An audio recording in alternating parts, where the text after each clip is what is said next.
नमस्कार मेरे सभी शिव प्रेमियों को मेरा हर हर महादेव। महाशिव पुराण में प्रवेश कर रहे हैं। दीपावली महोत्सव चल रहा है। हैप्पी दीपावली कहेंगे। आइए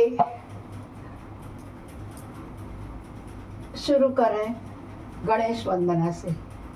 गजाननं भूतगणाधिसेवितं कल्पितजम्बू फलचारुभक्षणं उमासुतं शोकविलासकारकं नमामि विघ्नेश्वरपादपङ्कजं नीलाम्बुजश्यामलकोमलाङ्गं सीतासमारोपितवामभागं पाणो महासायकचारुचापं नमामि रामं रघुवंशनाथं कर्पूरगौरं करुणावतारं संसारसारं भुजगेन्द्रहारं सदा वसन्तं हृदयारविन्दे भवं भवानी सहितं नमामि।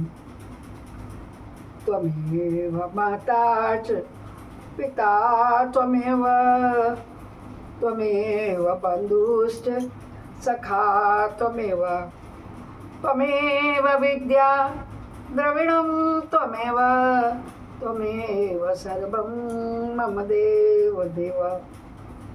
गुरुर्ब्रह्मा गुरुर्विष्णु गुरुर्देवो महेश्वर गुरु साक्षात् परब्रह्म तस्मै श्री गुरुवे नमः। आनंदी आनंद कर सब संकट दूर, जो सेवक शरण पड़े सदा रहे भरपूर। तुम दाता हम मांगता, दिया तुम्हारी खाए। तुम ऐसी जगदाता माता, छोड़ तुम्हें और किस दर जाए। सदा भवानी दाहिने सिद्धि करे गणेश, पंचदेव रक्षा करे ब्रह्मा विष्णु महेश। सर्वे भवन्तु सुखिनः सर्वे सन्तु निरामया सर्वे भद्राणि पश्यन्तु मा कश्चित् दुःख भाग् भवेत्। बोलो शंकर भगवान की जय, सभी देवी देवताओं की जय। नमः शिवाय ओम नमः शिवाय नमः शिवाय ओम नमः शिवाय ओम नमः शिवाय ओम नमः शिवाय ओम नमः शिवाय ओम नमः शिवाय। जिसे श्रवण कर मिट जाती है जन्म जन्म की व्यथा। जिसे श्रवण कर मिट जाती है जन्म जन्म की व्यथा। यही है शिव शंकर कथा, यही है भोले बाबा की कथा। यही है शिव शंकर की कथा, यही है भोले बाबा की कथा। गोविंद जय जय गोपाल जय जय गोविंद जय जय गोपाल जय जय। राधा रमण हरि गोविंद जय जय। राधा रमण हरि गोविंद जय जय। गोविंद जय जय गोपाल जय जय। गोविंद जय जय गोपाल जय जय। मेरे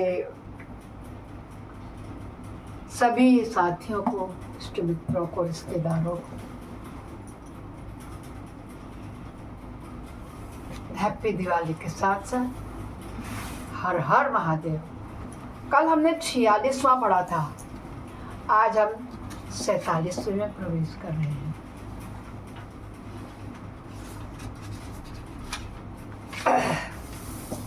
सैतालीसवें में है कि वर पक्ष के आभूषणों से विभूषित शिवा की निरार्जना कन्यादान के समय वर के साथ सब देवताओं को हिमांचल के घर के आंगन में विराजना तथा वर वधु का एक दूसरे को पूजन कर लेना।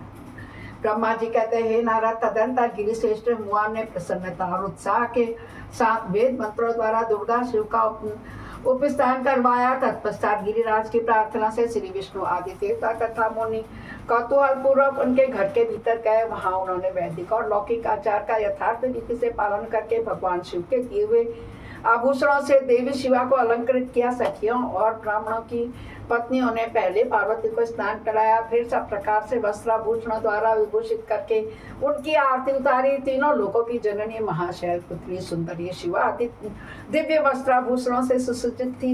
मन ही मन भगवान शिव का ध्यान करती हुई वहां बैठी हुई थी। उस समय उनकी बड़ी शोभा हो रही थी। उस अवसर पर दोनों पक्षों में महान आनंददायक उत्सव होने लगा। ब्राह्मणों को शास्त्रोक्त रीति से नाना प्रकार का दान दिया गया। अन्य लोगों को भी वहां भांति भांति के बहुत से द्रव्य बांटे गए। विशेष उत्सव के साथ गीत वाद्य आदि के द्वारा लोगों का मनोरंजन किया गया। तदंतर में ब्रह्मा, भगवान विष्णु, इंद्र आदि देवता तथा मुनि ये सब के सब ब्रह्मा प्रसन्नता के साथ आनंद उत्सव मनाते हुए भक्ति भाव से शिवा को प्रणाम करके शिव के चरण बिंदु में चिंतन पूर्वक हिमाचल की आज्ञा ले अपने अपने स्थान पर चले गए। इसके बाद ऋषि गर्ग ने क्या किया? ऋषि गर्ग ने कन्यादान का समय जान हिमाचल से शंकर और पार्वतियों को बुलाने के लिए कहा। फिर तो बाजे बजने लगे। हिमाचल के मंत्रियों ने जाकर वर और बारातियों से शीघ्र पधारने के लिए प्रार्थना की। वे बोले, कन्यादान के लिए उचित समय आ गया है, अतः आप लोग शीघ्र ही मंडप में पधारें। तदंतर भगवान शिव को सुंदर वस्त्राभूषणों से सुसज्जित करके वृषभ की पीठ पर बिठाया गया और जय बोलते हुए सब लोग चले। कहाँ? अरे शिव जी ब्याहन चले, पालकी सजा के पहल में बैठ के, ब्रह्मा विष्णु साथ लेके, गणों के साथ में शिव जी ब्याहन चले। बहुत अच्छा प्रसंग है आज का। वे सब बराती हिमालय के घर को गए। हिमालय के भेजे हुए ब्राह्मण तथा श्रेष्ठ पर्वत कौतूहल पूर्वक शंभु के आगे आगे चलते थे। भगवान के मस्तक पर बहुत बड़ा छत्र तना हुआ था। सब ओर से उन्हें चमन डुलाया जाता था तथा महेश्वर चंद्रवे के नीचे होकर चलते थे। तो ब्रह्मा जी कह रहे हैं, मैं, विष्णु, इंद्र और लोकपाल आगे चलकर उत्तम शोभा से सुशोभित हो रहे थे। उस महान उत्सव के समय शंख, घंट, भेरी, पटा, आनक और गोमुख आदि बाजे बार बार बज रहे थे। इन सबके साथ जगत के एकमात्र जीव बंधु भगवान शिव परमेश्वर उचित तेज से संपन्न हो यात्रा कर रहे थे। उस समय समस्त देवेश्वर उनकी सेवा में उपस्थित थे। वे बड़े हर्षोल्लास के साथ उन पर फूलों की वर्षा करते थे। इस प्रकार पूजित और बहुत सी स्तुतियों द्वारा प्रशंसित हो परमेश्वर शिव ने यज्ञ मंडप में प्रवेश किया। वहाँ श्रेष्ठ पर्वतों ने शिव को वृषभ से उतारा और महान उत्सव के साथ प्रेम पूर्वक उन्हें घर के भीतर ले गए। हिमालय ने भी घर में आए हुए देवताओं सहित महेश्वर को विधि पूर्वक भक्ति भाव से प्रणाम करके उनकी आरती उतारी। फिर महान उत्सव पूर्वक अपने भाग्य की सराहना करते हुए उन्होंने अन्य समस्त देवताओं और मुनियों को प्रणाम करके उन सबका सादर किया। श्री विष्णु सहित महेश्वर को तथा मुख्य देवताओं को पाद्य अर्घ्य दे करके हिमालय उन्हें अपने भवन के भीतर ले गए और आंगन में रत्नमय सिंहासनों के ऊपर मुझको, विष्णु को, शंकर जी को तथा अन्य विशिष्ट व्यक्तियों को बिठाया। उस समय मैंने अपनी सखियों, ब्राह्मण पत्नियों तथा अन्य पुण्यतियों के साथ आकर के सानंद आरती उतारी। कर्मकांड के कहता पुरोहित आदि जो भी महात्मा शंकर जी के लिए मधुपर्क के पूजन आदि जो आवश्यक कृत्य थे वे उन सबको सहर्ष स्वीकार कर रहे थे, चढ़ा रहे थे। फिर मैंने कहने से पुरोहित ने प्रस्ताव के अनुसार उत्तम मंगलमय कार्य प्रारंभ किया, यानी कि पाणी ग्रहण संस्कार की शुरुआत करी। इसके बाद हिमालय ने अंतर्वेदी में जहाँ समस्त आभूषणों से विभूषित उनकी कुशांगी कन्या वेदी के ऊपर विराजमान थी, वहाँ मेरे और श्री विष्णु के साथ महादेव जी को ले गए। तदंतर बृहस्पति आदि विद्वान बड़े उत्साह से संपन्न हो कन्यादान उचित लग्न की प्रतीक्षा करने लगे। गर्ग ने पुण्यवाचन करते हुए पार्वती जी को अंजलि में चावल भरे और शिव जी के ऊपर अक्षत छोड़ा। परम उदार सुमुखी पार्वती ने दही, अक्षत और कुश और जल से वहां रुद्रदेव का पूजन किया। जिनके लिए शिवा ने बड़ी भारी तपस्या की थी, उन भगवान शिव को बड़े बड़े प्रेम से देखती हुई वहाँ अत्यंत शोभा पा रही थी।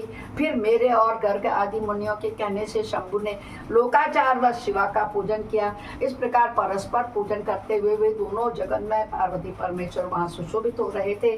त्रिभुवन की शोभा से संपन्न हो परस्पर देखते हुए उन दोनों दंपति की लक्ष्मी आदि देवियों ने विशेष रूप से आरती करी। इस प्रकार हमारे यहाँ शिव पुराण का रुद्र संहिता का 47वां अध्याय पूर्ण हुआ। बोलो शंकर भगवान की जय हो।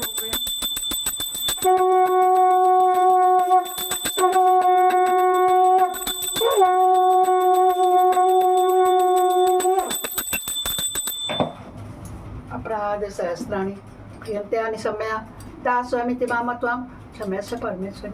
आवाहनं न जानामि विसर्जनं पूजां च न जानामि क्षम्यतां परमेश्वरी।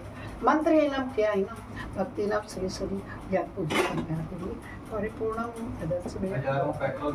कि आपकी जय।